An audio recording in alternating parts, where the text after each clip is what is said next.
the golden image which thou hast set up. I want to read verse 18 again. But if not, be it known unto thee, O king, that we will not serve thy gods, nor worship the golden image which thou hast set up. I want to speak to you this morning very shortly on the topic, what if?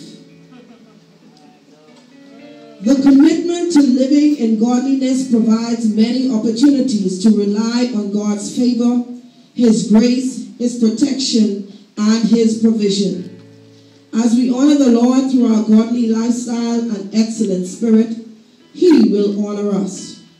We must remain steadfast in our faith, even when it means you may face persecutions. Ask God to manifest His glory through your circumstances. When we look at the story of these three Hebrew boys, we see there that faith in God was not shaken. No doubt, they heard about this decree that the king had sent out. And when we look at this decree that the king had made, how did it come about?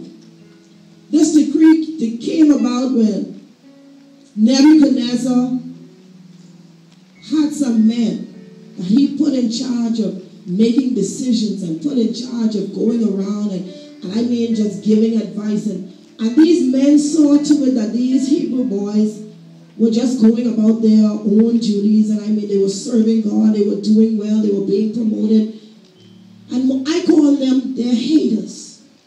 This decree came about when their haters saw what God was doing in their lives. And because of this, they said, you know something, we got to stop them before they get any further. We got to stop them in their tracks, because how is it that the king is looking upon them in favor? They're still not listening and obeying the laws of this land.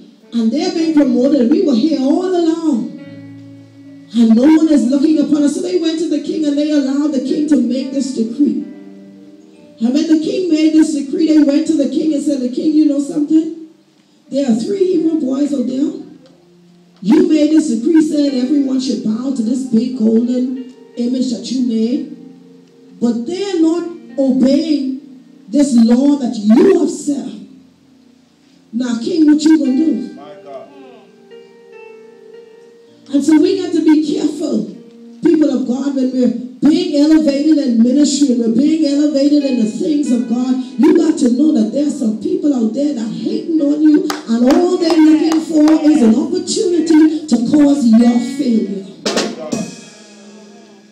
And so Shadrach, Meshach, and Abednego said, O king, we will not bow. They were faced with a fiery furnace, but they refused to bow. How many of us, if we were placed in Shadrach, Meshach, and Abednego, if we were placed in the position that they were in? I mean, for some of us, I believe even before the king said, you know what?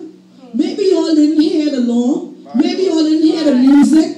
Maybe they didn't give you all enough time to bow down. But I can give you all one more chance, Shadrach, Meshach, and Abednego. Now, when you hear this music, when you hear all this psaltery and all the harp, when you hear all this music start playing, I need you to bow. My God. If that was some of us, we would have said, now, king, you know something? You ain't got to go through all that, you know. You ain't got to waste your musicians' time playing the harp. And we can get down right now. Some of us would have dig our faces in that ground, especially when you hear you will get thrown in a fiery furnace. A lot of us can't even take the sun out there. So just being thrown into a fiery furnace. And even when they made up in their minds, king, we're still in the bow. And the king got so angry. And he said, you know what?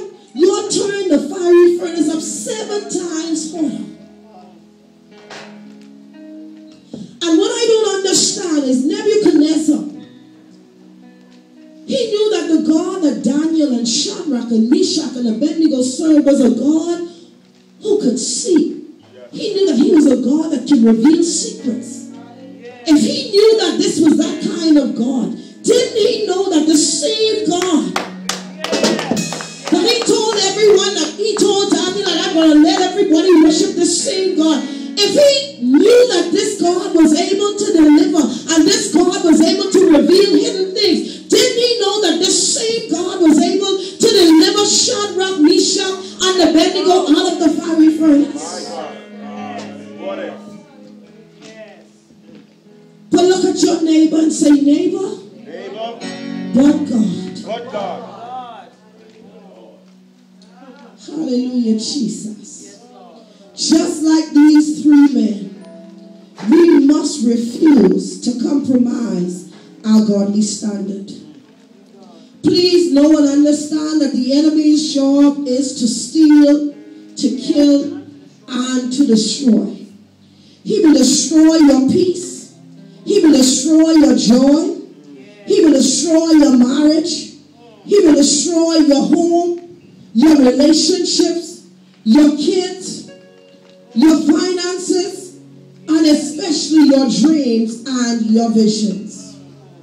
When these things start to happen in your life, and when we allow the enemy to invade our space, we give room to the spirit of discouragement, the spirit of anger, the spirit of hatred, the spirit of fear, confusion, bitterness, and so much more. My brothers and my sisters, I'm reminded of a time when God took me back in. And this was the beginning of this year, and I made up in my mind when I came into the year 2011, and I told God, I said, you know what, in spite of what it's going to take, in spite of all that I've had to go through in the past, in 2009, 2010, God, I will continue to serve you.